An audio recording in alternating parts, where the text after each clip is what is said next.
अनपढ़ों का ससुराल। सपना की शादी एक बहुत अच्छे घर में होती है, पर अफसोस सपना के ससुराल में 4-5 पीढ़ी तक कोई पढ़ा लिखा नहीं था। एक तरह से सपना का पूरा ससुराल अनपढ़ था और सपना पढ़ी लिखी, और सपना इस बात से बिल्कुल अनजान थी। ऐसे ही एक दिन सपना के ससुर सपना के हाथों में न्यूज़पेपर देकर उससे कहते हैं, बहू, मैंने आज से ही घर में न्यूज़पेपर लगवाया है। अरे वाह पापा, घर में पढ़ी लिखी बहू क्या आ गई।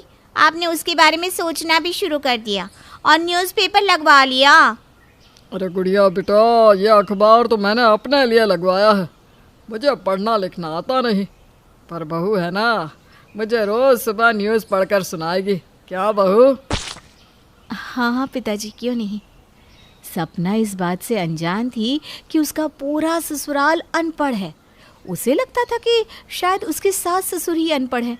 अब ऐसे ही एक दिन सपना घर के कामों में व्यस्त होती है, तभी कमल सपना को आवाज़ लगाते हैं, बहू, न्यूज़पेपर आ गया है, अब जल्दी से आज का न्यूज़ पढ़कर सुना दो बेटा।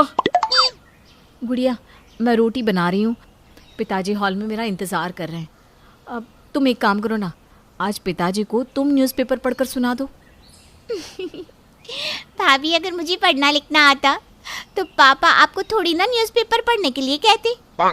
लगता है भैया ने आपको अब तक बताया नहीं, हमारे घर में पिछले 4-5 पीढ़ी से कोई पढ़ा लिखा नहीं है। हमारा तो पूरा खानदान ही अनपढ़ है। गुड़िया, क्या मजाक कर रही हो। अच्छा चलो, मैं मान लेती हूँ कि तुम माँ और पिताजी पढ़े लिखे नहीं हैं, पर अपने भैया के लिए तो ऐसा मत बोलो। वो पढ़े लिखे हैं, तभी तो MNC कंपनी में काम कर रहे हैं। भाभी, गलत फहमी से बाहर निकलिए। और रही भैया की बात, तो हाँ, भैया MNC कंपनी में काम करते हैं, पर वो वहाँ कंप्यूटर पर नहीं बल्कि बाहर धूप में गेट के बाहर चौकीदारी का काम करते हैं। पर देखिए, हमारे पास ना पैसों की कमी नहीं है, क्योंकि हमारी बहुत सारी खानदानी ज़मीन जो है। इतना बोलकर गुड़िया वहाँ से चली जाती है। सपना को जब ये पता चलता है कि उसका पूरा ससुराल अनपढ़ है, तो उसके तो पैरों तले ज़मीन खिसक जाती है। और रात को जब सपना का पति रोहित घर आता है, तो सपना गुस्से में उससे कहती है, आपने और आपके पूरे परिवार ने मुझे धोखा दिया। अगर मुझे पता होता कि मेरा पूरा ससुराल पिछले 4-5 पीढ़ी से अनपढ़ है, तो मैं ऐसे अनपढ़ घर में कभी शादी नहीं करती। सपना, मैं मानता हूँ कि मेरा पूरा परिवार अनपढ़ है, और मेरे घर वालों को भी यही लगता है कि मैं भी उनकी तरह अंगूठा छापूं, पर मैं 12वीं पास हूँ। पर अफसोस उसके आगे कि मैं पढ़ाई नहीं कर पाया, क्योंकि मुझे हर महीने घर में पैसे देने होते थे। इसलिए मुझे अपनी पढ़ाई छोड़कर चौकीदारी का काम करना पड़ा, और मैंने ये पढ़ाई भी घर वालों से छुपा कर करी है। दूसरे शहर जा रहा हूँ काम करने, ये बहाना दिया था घर पर। अरे पर क्यों आपने आगे की पढ़ाई नहीं करी? अगर आपने आगे की पढ़ाई कर ली होती तो आज आप इतनी बड़ी कंपनी में चौकीदार नहीं बल्कि मैनेजर होते। क्योंकि मेरे घर वाले पढ़ाई के खिलाफ है। उनके हिसाब से पढ़ाई लिखाई में कुछ नहीं रखा। अगर ऐसी बात है तो अब मैं आपको आगे की पढ़ाई करवाऊंगी।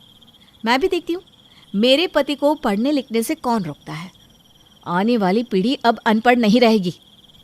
सपना ठान लेती है कि वो अपने 12th पास पति को आगे की पढ़ाई करवाएगी और उसका करियर बनवाएगी।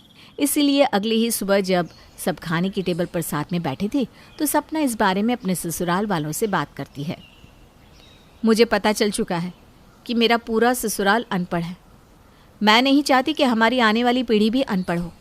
मैं पढ़ी लिखी हूँ, इसलिए मैं चाहती हूँ कि मेरा पति भी पढ़े लिखे और चौकीदारी का काम ना करके कोई अच्छी नौकरी करे। सुनिए जी, बहू बिल्कुल सही कह रही है। हम अमीर हैं, पैसों की भी कमी नहीं है, पर फिर भी हमारा बेटा चौकीदारी का काम करता है, ये मुझे बिल्कुल पसंद नहीं। सही कह रही हो तुम। कुछ लोगों ने मुझसे भी रोहित के बारे में कुछ ऐसी बातें कही जो सुनकर मुझे बिल्कुल अच्छा नहीं लगा। इसलिए मैंने सोच लिया है कि अब मेरा बेटा चौकीदारी का काम नहीं करेगा, बल्कि मेरे साथ दुकान पर बैठेगा।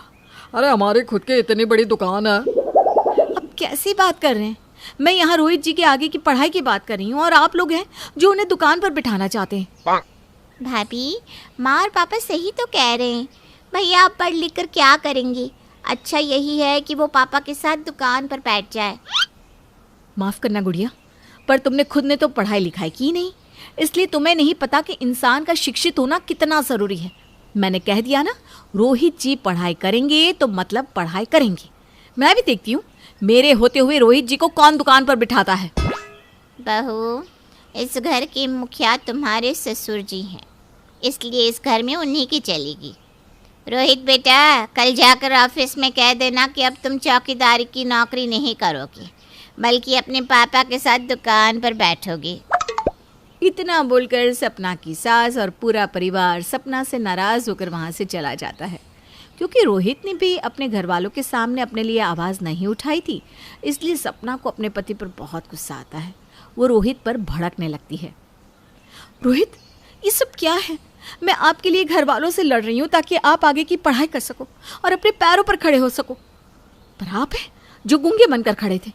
आपको भी अब अपने माँ बाप के खिलाफ जाना होगा, तभी आप कुछ कर सकते हैं। पर सपना, मैं अपने माँ बाप के खिलाफ कैसे जाऊँ? मैं अपने माँ बाप के खिलाफ भी नहीं जा सकता और ना ही दुकान पर बैठ सकता हूँ। रोहित का ये जवाब सुनकर सपना का गुस्सा और भी ज़्यादा बढ़ जाता है और वो रोहित से नाराज़ हो जाती है। एक तरफ पूरा घर सपना से नाराज़ था, तो वहीं दूसरी ओर सपना रोहित से। सपना की नाराज़गी खत्म करने के लिए रोहित उसकी बात मान जाता है। अब गुस्सा छोड़ भी दो ना, मैं करूँगा आगे पढ़ाई, जैसा तुम चाहती हो वैसा ही होगा बस। तो जाकर घर वालों से कह दो कि आप दुकान पर नहीं बैठोगे और आगे की पढ़ाई करोगे। सपना के कहने पर रोहित पहली बार अपने घर वालों के खिलाफ जाता है और अपने घर वालों को अपना फैसला सुना देता है। माँ पापा, आप लोगों से छुपकर मैंने जैसे तैसे 12th तो पास कर ली, पर मैं 12th के आगे नहीं पढ़ पाया। मैं इतनी बड़ी कंपनी में एक चौकीदार का काम कर रहा हूँ और अब वो काम छोड़कर मुझे दुकान पर नहीं बैठना।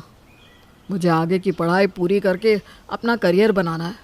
रोहित बेटा, तेरा दिमाग तो ठीक है, तू अपने माँ बाप के फैसले के खिलाफ जा रहा है। अरे हम तेरे माँ बाप हैं, तेरा बुरा नहीं चाहते। अगर तू दुकान पर बैठेगा तो तू अपने पैरों पर अपने आप खड़ा हो जाएगा, कल को अपनी बहन की शादी कर पाएगा। पढ़ाई लिखाई में कुछ नहीं रखा बेटा। अरे पढ़े लिखे लोग तो बेरोजगार बैठे हैं। मैं जानता हूँ पढ़े लिखे लोग बेरोजगार हैं, पर सारे नहीं।